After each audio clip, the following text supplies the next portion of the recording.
Hello everyone. This session is a continuation of our networking VPCs, and in this session we'll be looking at one of the important concepts that is often neglected by cloud engineers. They don't understand all the details about it, and it's really very important for someone to know how all it works.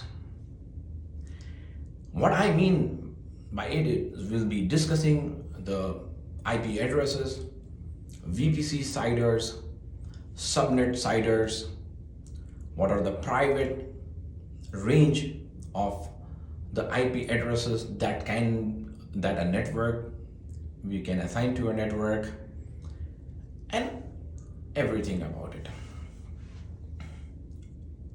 So I want to come from the scratch so that everybody can understand and go through. It's really very important. This is important concepts. Follow through my video, and I provide all the details.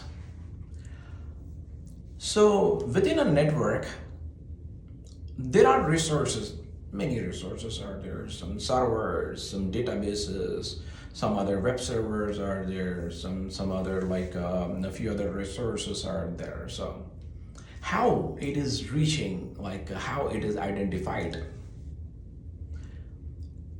So the servers are identified by the IP addresses, a unique IP address within a network. So devices within a network are identified by the IP addresses. So if you think like a computer, some workstations, some file servers, databases servers, the application servers or web servers or whatsoever. So it has an IP address assigned. And then the resources within a private network that we are creating, a VPC that we are creating, then we should think about what IP addresses can our private network and the private IP addresses will have. So this is your network you have created. You have to provide the range or whatsoever for the IP addresses to be assigned to the resources. And how that it happens is, when you create a VPC, you provide a CIDR range, CIDR, CIDR range. It defines what IP addresses will that particular network will be having. And from within that CIDR, as a VPC bigger CIDR, the other subnets, smaller subnets that is we will be creating in the availability zones, those subnets will get the IP addresses from the bigger CIDR. So the whole network will have the IP addresses, and those are the private IP addresses that you have to understand. So this is something like a broader concept that I am telling you. So what kind of in the VPC? So let's discuss what are the private IP addresses. So as I said, this is your private network and you will be having your private IP addresses, all right? So there is, from RFC 1918, that is also called as RFC IP addresses. It is 10.0.0.0 to 10.255.255.255. This is a range, and it covers the network for 10.0.0.0/8. This is one of the range from RFC 1918.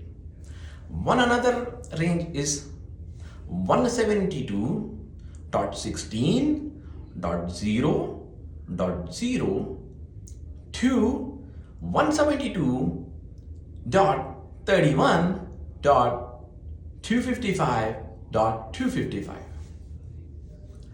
This is second range.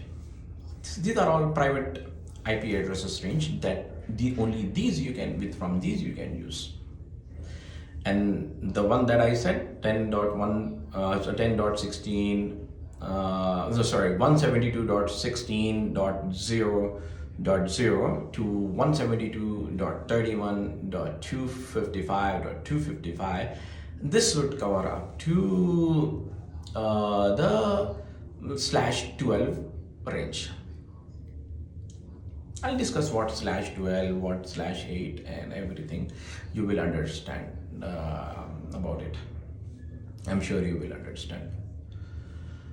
So there is one another range that is 192.168.0.0 to 192.168.255.255. So these are the only private ranges that a private network is having. So from within this network, only you can give your VPC CIDR. So I told you that we will discuss about what is /16, what is /8 and everything. Just before that, VPC can be created for a CIDR block from /28 to /16. This you cannot go low, like more bigger than /16, and you cannot go more smaller than /28. So what are this /28? IP addresses are 32-bit. And also I'll give you we'll come back to the / I will give you some more details about what IP addresses, how translate and everything. You will understand better what that / everything is later. So we are writing IP addresses as 192.168.0.0. These are the decimal numbers, right? These are not binary numbers. But computers understands the binary. Although you are writing in the decimal, what it will do, it translates to the binary digits. So take 192 is 1, and then there is like a dot, like a decimal dot, and then 168, then .0, the 0, like 4 digits. 4 in 4 separate parts, we have like an IP address. So each of that part will translate to binary in 8 bits.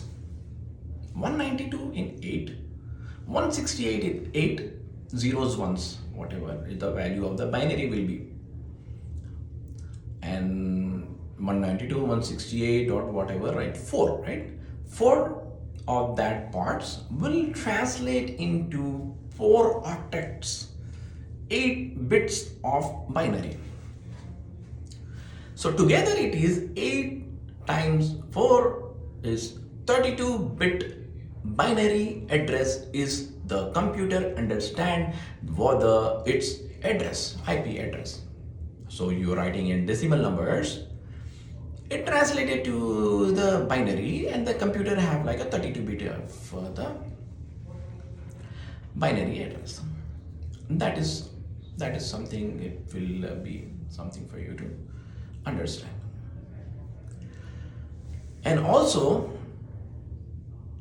now coming to the network part and the host part of the IP addresses. So in the network, like 192.168.10 like 10 dot, like maybe say 128, or like 10.0, 192.168.10.0, something like that. So, and then if you are making a CIDR for /28, for example, so how would you do? The prefix will be 28, right? So 192.168.10.0/28 as a prefix. This is one of the CIDR range. You can create a subnet with that one of the CIDR range. You can even create a VPC, but that is very, very small for a VPC, even smaller for like a subnet also. You won't be creating that. Usually the VPCs are created /16. Well, I'll discuss more about it. But first, let's understand what are all this /28 and everything. So now in 32 bits, like if you take out like a 28, if it is /28, the 28 will go to the network part. Okay. If it is /16, the 16 will go to the network part. If it is /8, the 8 of the bits will go to the network part. So now, let's see /28. /28 means you have from 28 to 32, you have 4 bits left. 29, 30, 31, 32. These 4 bits, so 28 is for network, and these 4 bits will be for the host part. You can give the IP addresses to your network in those 4 bits. The rest is the network, to identify the network. That is the first of that network part, that is /28. And the 4 bits, right? How many IP addresses is there? You can have, for 4 bits in the /28 CIDR, you will have 16 IP addresses. 16 IP addresses. So this is very smaller. Any network, 16 IP addresses, right? So you might need bigger CIDRs. So now what IPs can be created within that /28? So now 192.168.10.0/28. This is a CIDR. So let's see, one IP address from that. It will be 192.168.10.0 will be one IP address. The other IP address will be 192.168.10.1 will be the second IP address. Then 192.168.10.2 will be the third IP address. Like this, you can only have in that CIDR 16 IP addresses.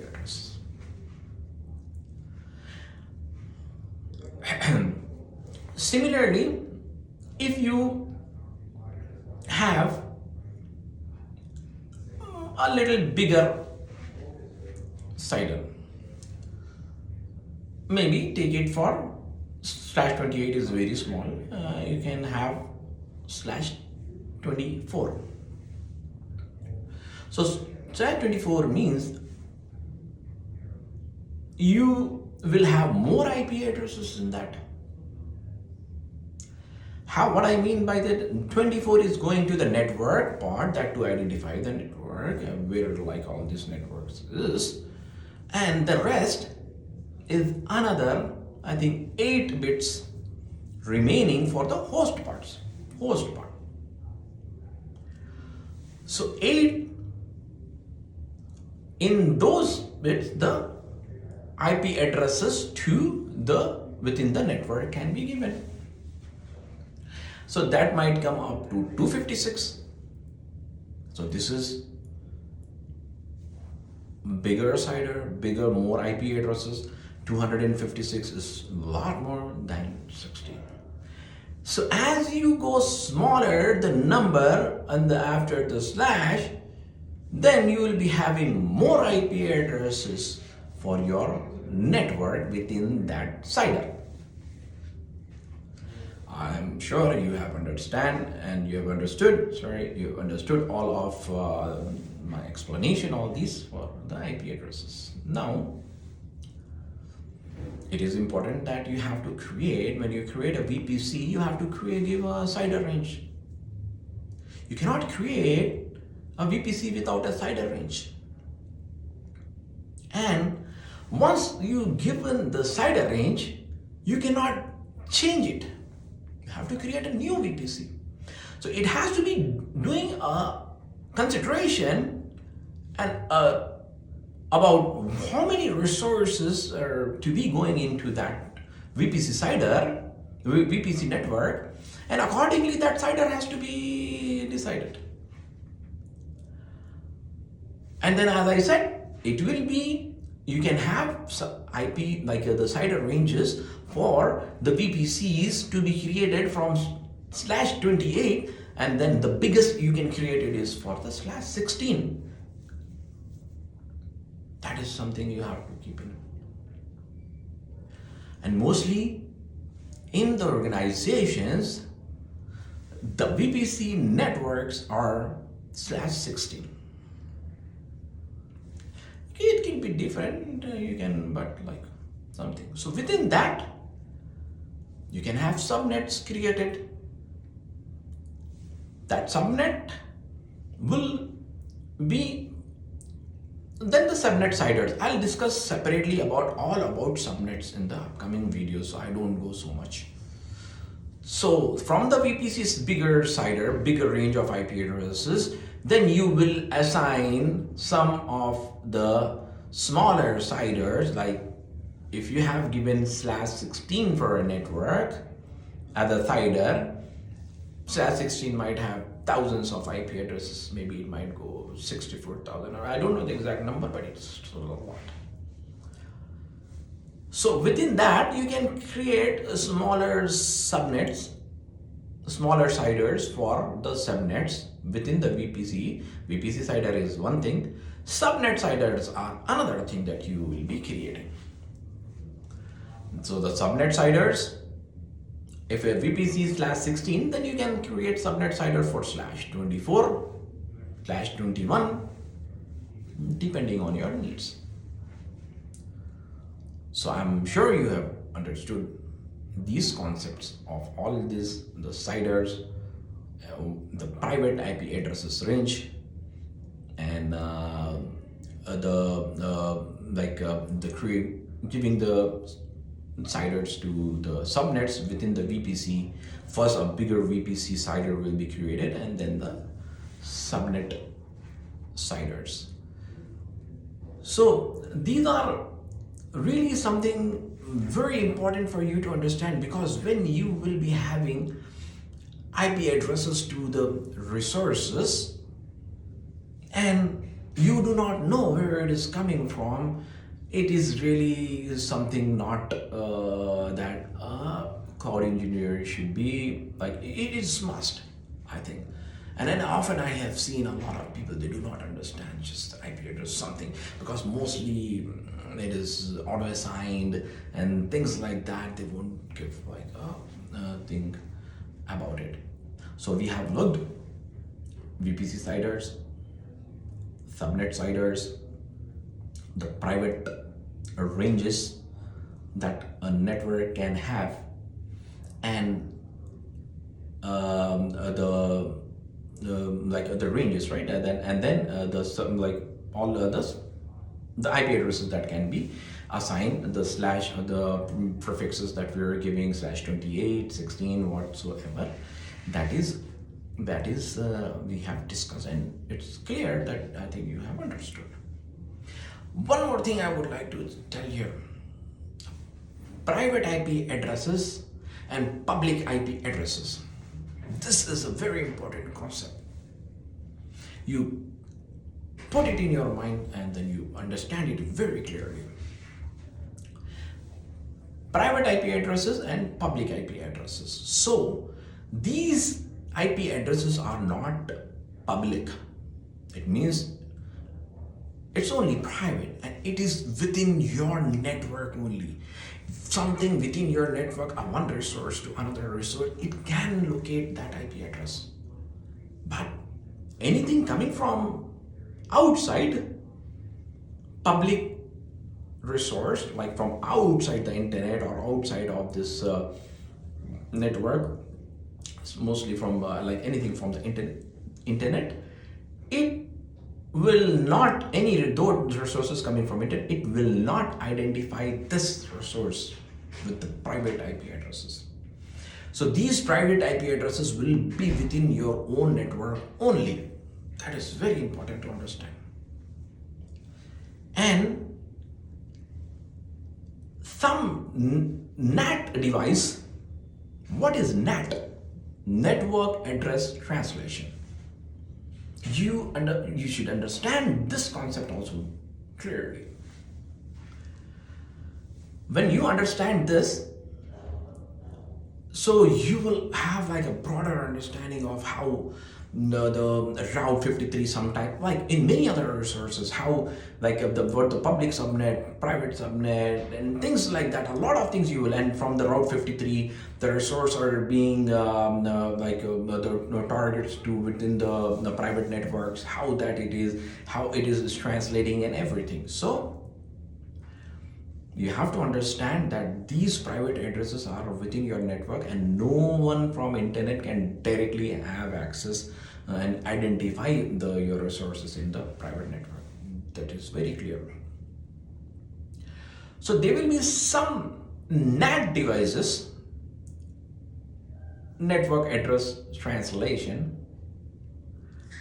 It translates the public IP address and then to the resource when it is trying to reach to its private IP address. That's more bigger discussion what NAT, how that is function and everything. It is like out of scope of this and it will be too much out of scope. But you have to understand that these are the private addresses that we are assigning and it will stay in our network. Anything can outside it do not even if it is going out, it won't identify itself as a IP address of the private address to other outside resources in the public network, and anything public network coming, it would identify that resource in the private network with this private address. So there will be some NAT device in between.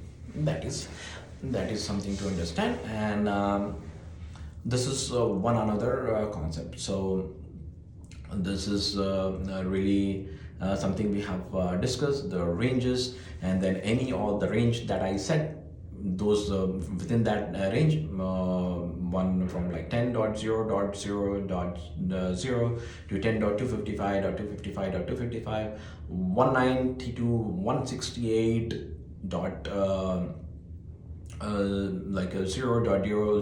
to 192.168.255.255. That is one thing. Then one another is 172.16.0.0 to 172.31.0, like 172.31.255.255. So yeah, like pretty much these are the ranges, and for the private address. Understand it clearly. If you have any questions, let me know some of the thing here and there, like maybe the ranges earlier are like this range. If I have here and there, but mostly like things are all like I have said, is those are the ranges. And like any questions that you have, let me know, and follow through my videos. These sessions I'll be completing all of the continuation of the networking concepts. I'll go further into the subnets and further other discussions of the important VPC and the networking concepts. And also subscribe and like the videos, and subscribe it, and for your, because this is the new channel that I have created. My intention to share all my like knowledge to general, like in public, for everyone. And if you are a beginner also, it will be very good. And at any state you are, it's very important, like it will be really important that you subscribe. Then I'll be making a whole lot of the technologies in future.